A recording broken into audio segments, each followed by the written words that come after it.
Hi and welcome to another free.volous episode. So today I'm fulfilling a request and I'm so happy for that. I'm so happy when you guys ask me to do videos and you're interested in my opinion and stuff. So thank you. And the request that I got was to do sort of an overview of the Geek and Gorgeous products that I have and what I think of them.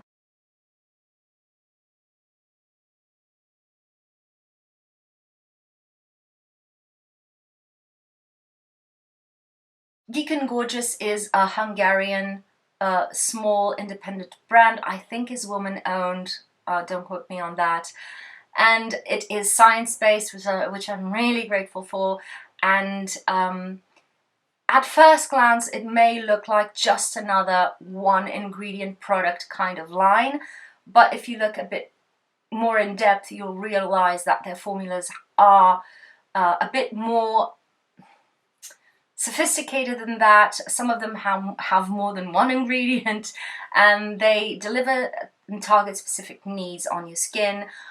But they have a sort of a quite complete and quite encompassing line of products, which I find really interesting without being overwhelming. And the thing that stands out for me the most is how cosmetically elegant the products are. So nothing feels too much, nothing feels sticky, gooey, oily, nothing pills, you can layer it.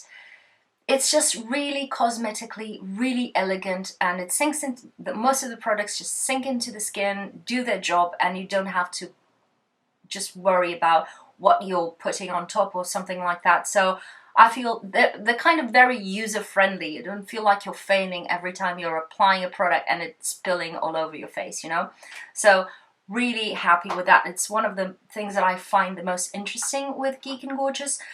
Just one note, I'm not the biggest fan of one ingredient product routines, like in layering several one ingredient products, like the trend with The Ordinary and stuff. I tried it all, don't get me wrong, I'm not above all of that, but with time and experience and getting to know stuff, I realized that at least for me, it's more worth it to get a more complex formula that has lots of those ingredients combined by someone who knows what they're doing into a nice jar or pot or bottle, and I just use it on my face and cover lots of issues all at once in one swipe on my face. That's my favorite way to go. That doesn't mean that there isn't a place for some of these products in one's routine. I found that several of these kind of come in. They either take central stage, like the vitamin C and the retinol, which you know I really love, but some of them as complements to the routine in specific situations, they also work really nicely. So take from that what you will, you create your own routine, you read up on what you want to do, but I really find that these can have a place in your routine, but you don't have to have a routine of, say, 4 or 5 little droppers, whichever brand they are. And even Geek and Gorgeous, they don't push that on you, which I think it's really intelligent on their part. In the long run, you end up creating more waste because there's more bottles. You're wasting more money or spending more money because, you know, it adds up. And you don't really know what you're doing. It may get messy and pill or feel slippery or heavy on your skin, and it increases your potential for irritation. So keep that in mind when creating your routine. But with that said, I feel that Geek and Gorgeous have provided us several products that can be a part of your routine with a minimal routine, or just as complements of something a bit more composed, I'd say. Let's start with my favorites. You've already heard me talk so much about this. I feel like I'm repeating myself, and there's so much information behind each one of these products that I feel like I'm taking so much of your time with this, but here we go. Sea Glow. It has that holy trifecta of ingredients, so the L-ascorbic acid, which is the pure vitamin C form, the ferulic acid, and the vitamin E that you see in very expensive formulas. and this has those three. Also, the formulas will vary, of course, the delivery system will vary, but it has those three actives all the same. In my experience, I've tried the Drunk Elephant one. They were sued by SkinCeuticals because of their vitamin C serum, so I assume it's the same formula as the original SkinCeuticals one. And I've tried the Paula's Choice one. They both oxidized on me. The Paula's Choice way later than the Drunk Elephant one, but you know, that depends. This one, if I use it according to their system, because they acknowledge vitamin C, this kind of vitamin C is so hard to stabilize, that they provide a way for you to try and use stuff up without it going bad, without it oxidizing. So the normal size of the vitamin C is this, and you can buy the smaller bottle and you decant part of it onto the smaller bottle and keep the bigger one in the fridge, where because it's sealed, it's not open every day, and it's in a cooler, stable temperature, it will last longer. So I never had any problem with oxidation regarding this product, except once when I decided to go rogue, and instead of use it up and then go for something new, I decided to set this aside and try something new in the meantime, and the product that was on the smaller bottle oxidized a bit, not fully, but I managed to throw that away, wash it up, and use the rest that was still in my fridge from then on, and it was fine. It was still clear, basically. So in terms of stability, I don't find that a problem for me. I find that the Paula's Choice serum, it's one to be careful with, and the Drunk Elephant one went dark too. That one was completely ineffective in a matter of, I don't know, weeks.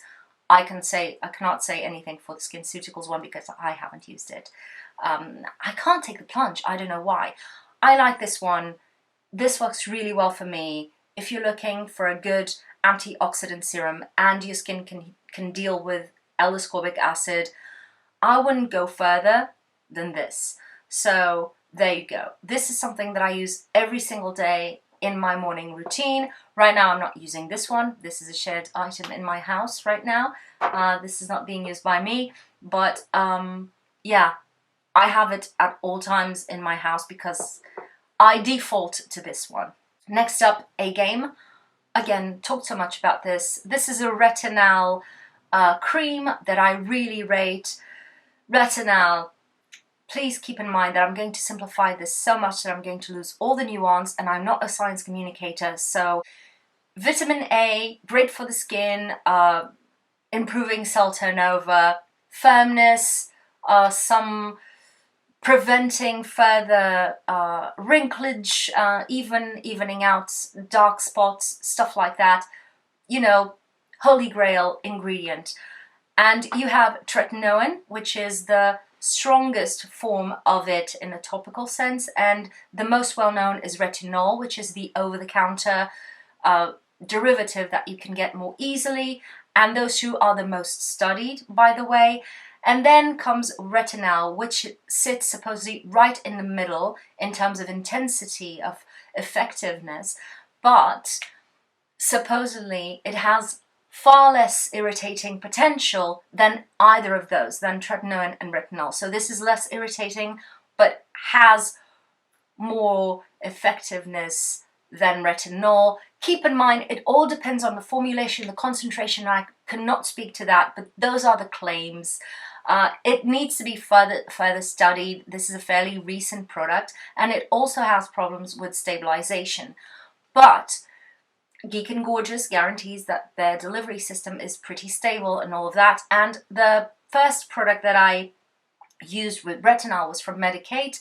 Great delivery system, so they claim. And I really enjoyed the results with that product. My skin was, you know, it felt tighter, not in the sense, oh God, I did a facelift, but it felt, you know, to the touch less softy. And it was more resilient. It felt all over better. Even my dark spots, can I say that they've improved?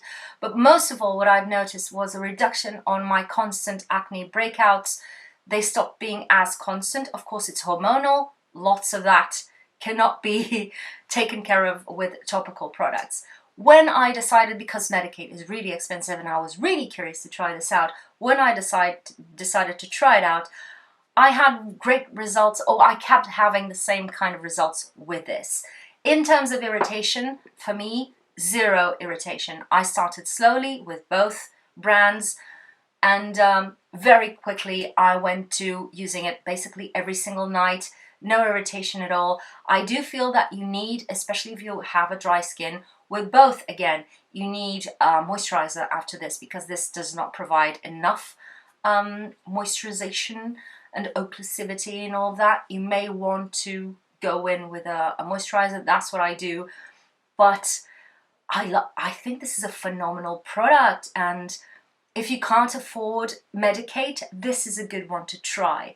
I will always love Medik8. I will always default to Medik8 if I can afford it. I want to try the Saatchi one, but this is a great retinaldehyde available for those of us who cannot afford very expensive skincare at all times. Now, these are the, holy grail, top notch. Now let's talk about two newbies in the block that I have been loving. One I've mentioned, it's stressless, and basically this is a serum that helps to keep your skin very healthy, resilient, barrier repair stuff. The main ingredient in this, which I will not be able to pronounce because my eyesight is going even worse and I can't even read it, and it's really hard to say. The main ingredient, it's basically the active ingredient in Centella asiatica, so the main thing that is mentioned in all those Cica kind of products, and this has that ingredient as the main active. I find this surprisingly effective, because when you apply this, this is water basically. Oh, and I didn't say, but the vitamin C water on your skin, you don't feel anything on it. It doesn't feel like it's drying, but it doesn't feel tacky or anything. Sinks in. This is the same thing. A slight notch above water, I'd say, with this one. And it feels like it's doing nothing, but when time progresses, I realize that my skin is having a lot less mood swings than it used to have. So impressed with this product. I have mentioned I also love the Vichy Mineral 89 Probiotic Fractions Serum, which is far more expensive. They do kind of the same thing with different ingredients, but the goal is the same. But this is a great one. Say if you have some sensitivity, if your skin is a bit iffy, this before any kind of active may help with preventing further irritation.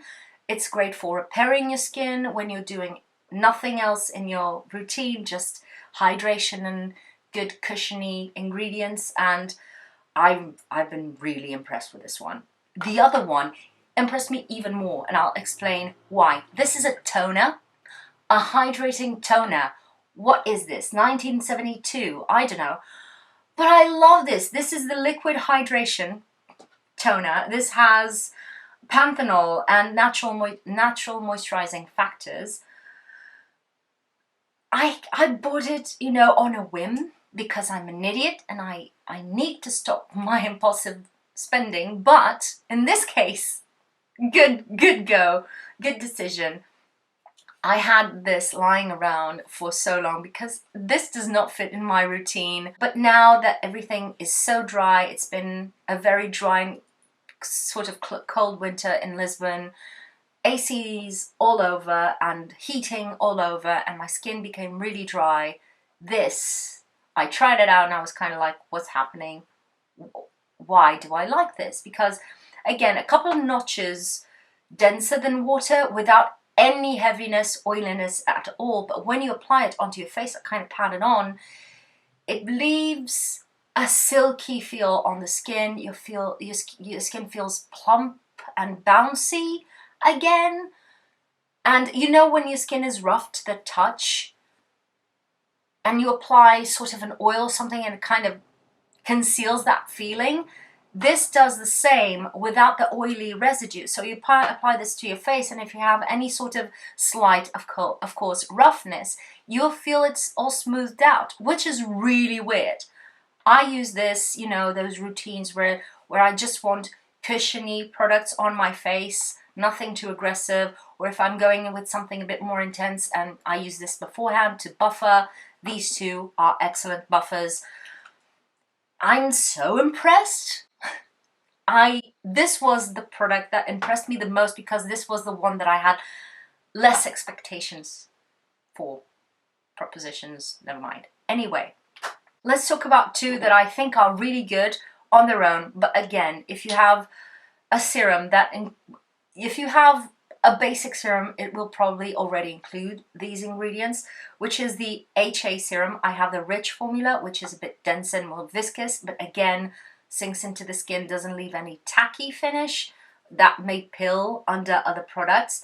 Delightful, plumps up the skin. It does what hyaluronic acid is supposed to do, which is just plumping up your skin with water.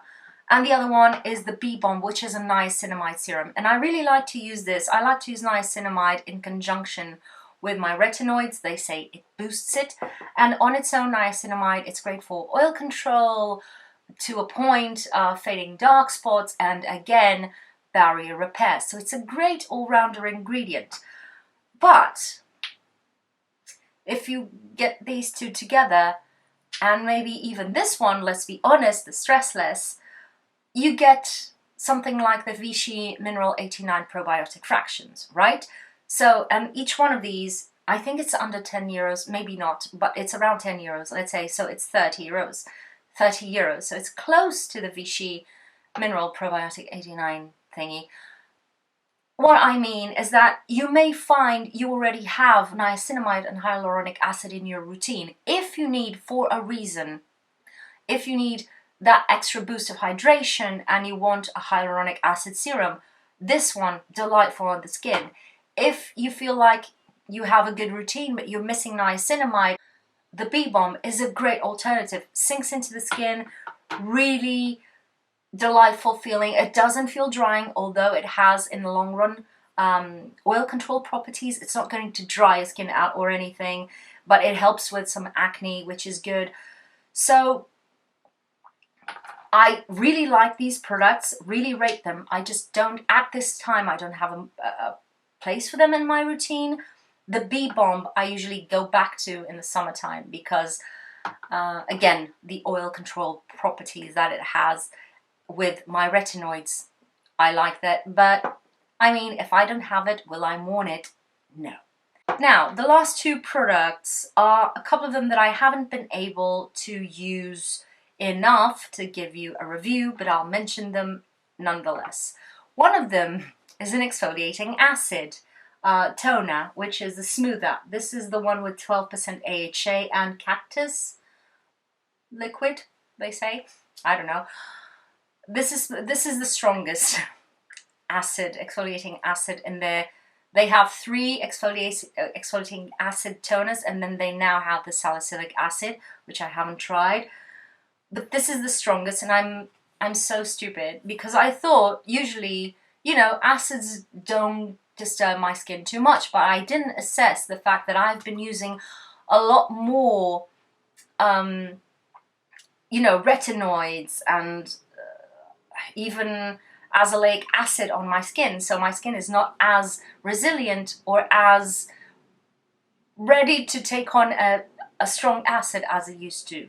So what I can say is I will try this further in the summertime because for now it does, the only thing I feel it's tingling on my skin, but I feel my skin is not happy with it. Even when I go in with stressless and natural moisturizing factors and a very thick moisturizer on top of it, I feel it's not, my skin is not ready for this at this moment. We'll see in the summertime what I think. They have milder versions of their exfoliating acid toners, which I say may be the best option if you're starting and trying out. And they have smaller bottles of the acid also, which they didn't when I bought this, but now they do, which is a good way to try things out, in my opinion. The other one is APAD, and this is an azelaic acid derivative. I love my azelaic acid. I love the one from Paula's Choice. It's the best formula I've tried in terms of cream. This is a liquid. Again, delightful formula. Not too viscous. It doesn't leave any sort of residue that may F up what you put next on your face. And the only thing is, this is a bit more dedicated for those who have more oily skin. So I will give this a good go in the summertime. For now, I prefer to use a cream form of azelaic acid and use this when my skin is oilier in the summertime. The texture is great. I haven't noticed any improvement on my skin, or I cannot give you any feedback on that just because I haven't used it with the frequency and the consistency needed to see if I like it or not. So there you go. This was a long-winded review, but you asked for it. I hope this was informative, and let me know in the comments below what you want to see next from me. As you can see, I deliver. Here we go for the goodbyes.